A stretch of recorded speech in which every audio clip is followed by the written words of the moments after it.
بسم اللہ الرحمن الرحیم۔ بسم اللہ الرحمن الرحیم۔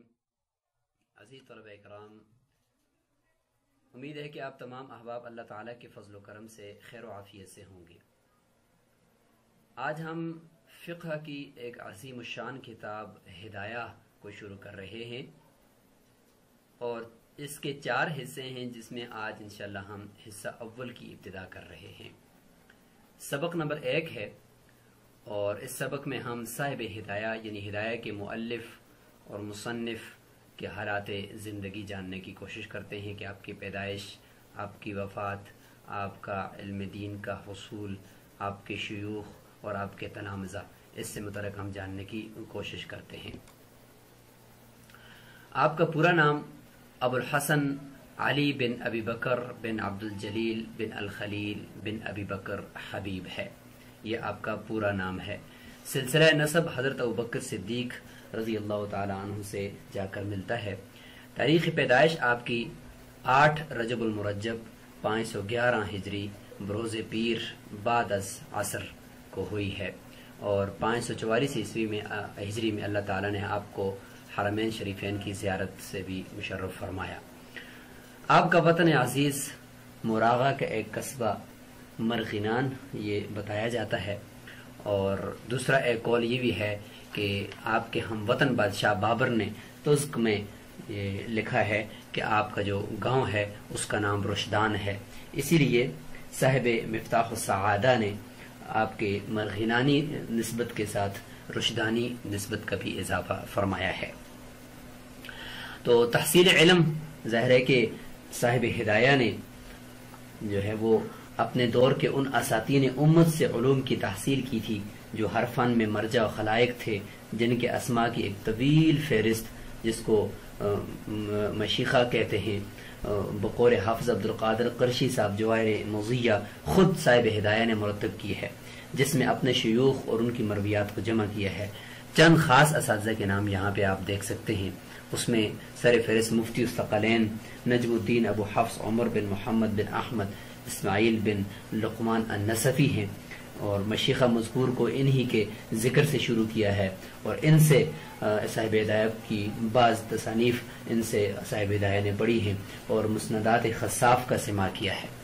دوسرے ہیں ابو اللیث احمد بن ابی حفص عمر النصفی، یہ متوفہ 547 ہیں، اور تیسرے آپ کے سامنے ابو الفتح محمد بن عبد الرحمن بن ابی بکر المروزی ہیں، جن سے صاحب ہدایہ نے بخاری شریف کا اکثر حصہ وہ پڑھا ہے، اور اس کے علاوہ بہت سے اور مشائخ ہیں جن سے آپ نے ترمذی شریف، مسلم شریف پڑھی ہے، جیسے کہ ضیاء الدین محمد بن حسین بن ناصر البندیجی ہیں، جن سے انہوں نے فقہ اور صحیح مسلم کی اجازت حاصل کی تھی۔ اس طریقے سے طحاوی شریف محمد بن حسن بن مسعود بن حسن سے آپ نے پڑھی، اسی لیے شیخ الاسلام ضیاء الدین ابو محمد سعید بن اسعد المرغینانی سے آپ نے مرغینان کے اندر ترمذی شریف پڑھی۔ تو اس طریقے سے بہت سارے شیوخ کے نام آپ کتابوں کے اندر دیکھیں گے، طوالت کی وجہ سے یہاں پہ ہم ان کو ذکر نہیں کر سکتے۔ چونکہ صاحب ہدایہ ایک بہت ہی عظیم شخصیت تھے اور بہت زیادہ صفات کے مالک تھے، اسی لیے چونکہ ان محترم اور مقدس ہستیوں کے فیضان صحبت نے آپ کو کشور علم و فضل کا تاجدار بنا دیا، جس کی مکمل تصویر صاحب جواہر مضیہ نے اس طرح کھینچی ہے، جس میں ان کے چہرہ فضل و کمال کا ایک ایک خد و خال وہ نمایاں ہو جاتا ہے۔ فرماتے ہیں کہ کانا اماماً فقیہاً حافظاً محدثاً مفسراً جامعاً للعلوم ضابطاً للفنون متقنا محققا نظارا مدققا زاہدا ورعا بارعا فاضلا ماہرا اصولیا ادیبا شاعرا لم تر العیون مثلہ فی العلم والادب۔ اب یہاں پہ دیکھیں کہ اہل عصر زمانے کے فقہا وہ آپ کے بارے میں یہ آراء رکھتے ہیں، تو اس سے آپ صاحب ہدایہ کے جو عالی شان آپ کے جو قدر و منزلت اس وقت لوگوں کے بیچ میں تھی، اور اللہ تعالیٰ نے ان کو جو فضل اور کمال سے نوازا تھا، وہ آپ کے سامنے یہاں پہ نظر آ رہا ہے۔ تو معزز طلبہ کرام، چونکہ صاحب ہدایہ کی ساری زندگی درس و تدریس کے اندر گزری ہے تو اس لیے آپ نے بے شمار اپنے تلامذہ اور شاگرد اور بڑے جلیل القدر شاگرد تیار فرمائے، اور اس میں بہت سے جو ہے وہ ائمہ فن گزرے ہیں. خاص طور پہ یہاں پہ اگر آپ دیکھیں تو آپ کے کچھ بیٹے بھی تھے، ان بیٹوں کے نام بھی انشاءاللہ بھی ہم ذکر کریں گے. ان میں جو آپ کے تلامذہ ہیں شیخ الاسلام جلال الدین محمد بن نظام الدین عمر ہیں، اور اسی طریقے سے شیخ الاسلام عماد الدین بن ابی بکر ہیں، شمس الائمہ محمد بن عبدالستار بن کردری ہیں، اسی طریقے سے جلال الدین محمود بن حسین شیخ الاسلام الشتروشنی، اور اس طریقے سے برہان الاسلام زرنوجی، قاضی القضات محمد بن علی بن عثمان. اس طریقے سے یہ بہت بڑے بڑے جلیل القدر تلامذہ آپ کے ہیں جنہوں نے آپ سے کسب فیض کیا ہے.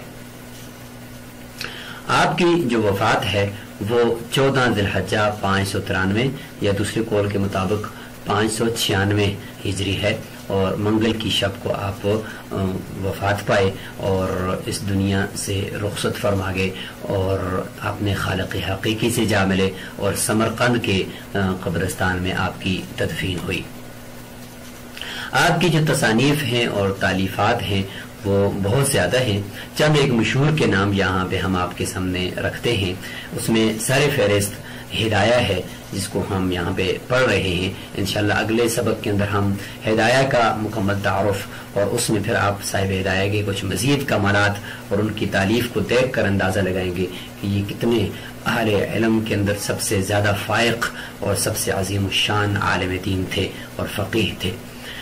تو ہدایہ چونکہ یہ کفایہ جو کتاب ہے یہ اس کی تلخیص ہے، اور سب سے پہلے بدایت المبتدی لکھی، پھر کفایہ اس کی شرح لکھی، اور وہ 80 جلدوں پر مشتمل ہوگی. اس لیے پھر صاحب ہدایہ نے اختصار کر کے ہدایہ کو مرتب کر دیا. آگے منتقا ہے، پھر تجنیس ہے، پھر مزید ہے، مناسک حج کے اوپر کتاب لکھی ہے، نشر المذہب ہے، مختارات النوازل ہے، فرائض العثمانی ہے، اور مختار الفتاوی. یہ چند مشہور آپ کی تصنیفات و تالیفات ہیں. تو یہ تھا صاحب ہدایہ رحمہ اللہ کا مختصر تعارف اور ان کے حالات زندگی. انشاءاللہ اگلے سبق کے اندر جب ہم آپ کی شرح آفات کتاب ہدایہ کا تعارف کریں گے تو اسی سے آپ صاحب ہدایہ کی قدر و منزلت کو مزید پہچانیں گے. تو آج کا جو سبق ہے وہ یہاں پہ مکمل ہوا جاتا ہے، اور اس سبق سے متعلق آپ نے کمنٹ باکس میں 2 سوالوں کے جواب دینے ہیں. نمبر 1 یہ ہے کہ صاحب ہدایہ کی تاریخ پیدائش اور تاریخ وفات ذکر کریں. نمبر 2 صاحب ہدایہ کی تصنیفات و تالیفات میں تقریباً 3 مشہور تصنیفات کے نام ذکر کریں. السلام علیکم ورحمۃ اللہ وبرکاتہ.